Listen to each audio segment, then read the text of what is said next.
এই দেশটা কারো বাবার না। এই দেশটা কারো বাবার পৈতৃক সম্পত্তি নয়। এখন সকল জাতিগোষ্ঠীর অংশগ্রহণে এই বাংলাদেশটা স্বাধীন হয়েছে। এই বাংলাদেশে সকল শ্রেণী পেশার মানুষ, সকল জাতিগোষ্ঠী এই বাংলাদেশে থাকবে। এটাই হচ্ছে বাস্তব কথা, এটাই হচ্ছে রিয়াল কথা।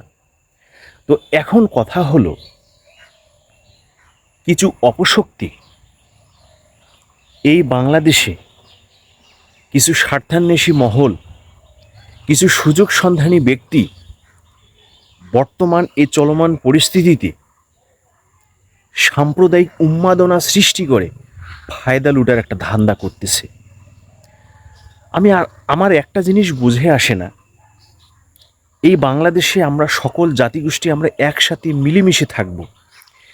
ছোট থেকে বড় হয়েছি, সংখ্যালঘু অর্থাৎ যারা হিন্দুরা আছে, আমি ছোট থেকেই বড় হয়েছি। আমি কাকা বলে ডাকছি, আমি ভাই বলে ডাকছি, আমি বোন বলে ডাকছি, আমি দিদি বলে ডাকছি। মানে বিভিন্ন, মানে যাকে যে সম্বন্ধে ডাকা উচিত আমি সেই সম্বন্ধ নিয়েই তাদেরকে ডাকছি। এখন বিষয়টা হলো, এই দেশটা কিন্তু কারো বাবার নয়। এই দেশে আমরা সকলে মিলেমিশে থাকতে চাই।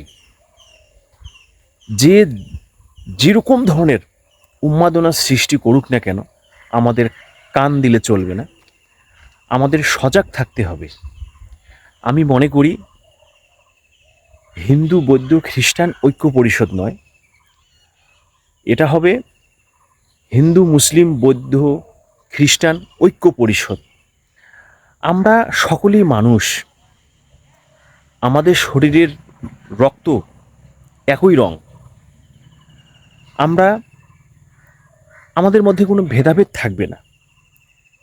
সবচাইতে বড় ধর্ম হচ্ছে মানবতা।